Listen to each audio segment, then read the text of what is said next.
Тіс ауырған кезде үй жағдайында көмектесетін бірнеше әдіс бар, бірақ олар уақытша жеңілдік береді. Сондықтан маманға көрінуді ұмытпаңыз. Бірінші, тұзды сумен шаю. Жылы суға аздап тұз қосып, ауызды шаю. Бұл ісінуді азайтып, бактерияларды жояды. Екінші, мұз басу.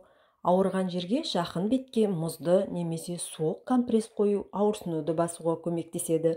Үшінші, сарымсақ. Сарымсақ бактерияға қарсы әсерге ие. Сарымсақты езіп, ауырған жерге басуға болады. Төртінші, түймедақ шайы. Түймедақ шайын суытып, ауызды шайсаңыз, қабынуды азайтуға көмектеседі. Бесінші, қалампыр майы. Қалампыр майы ауырсынуды басып, бактерияларды жояды. Бірнеше тамшы майды мақтаға тамызып, тістің жанына қоюға болады.